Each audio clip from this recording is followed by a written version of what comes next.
Now, the name of the bill, and I'm going to read this because it's rather long, Fugitive Offenders and Mutual Legal Assistance in Criminal Matters Legislation Amendment Bill 2019. Wow. Now, what exactly does this proposed law do?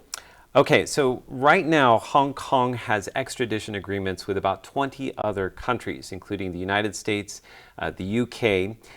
What this bill would do is it would allow extradition requests from other places, namely China, Taiwan, and Macau. So what does it cover? It covers suspects who are accused of crimes like murder, rape, and polygamy, so bigger crimes. Also, it would be offenses with a maximum sentence of at least 7 years in prison.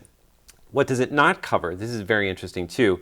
It does not cover 9 different types of commercial offenses, so things like tax evasion or bankruptcy.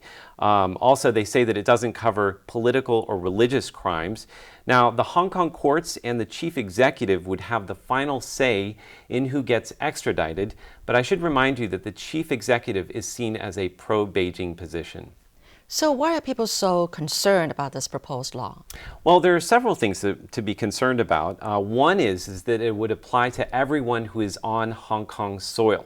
So that includes citizens, it includes foreign residents, people who are there for business, and even tourists would be, this would apply to them as well. Now, when the British returned Hong Kong to China in 1997, it was done under the understanding that it would operate under the one country, two systems formula. Now, essentially, that gives Hong Kong judicial and political autonomy. However, the passage of this bill would erode that judicial autonomy.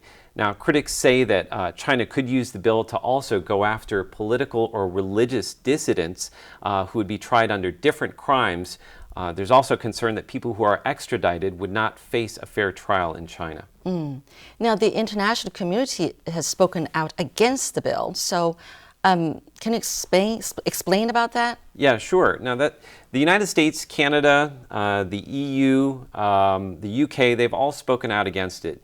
They're concerned about the legislation. They're concerned about how it will impact their citizens on Hong Kong soil. And also, they're worried about the impact on business confidence in Hong Kong.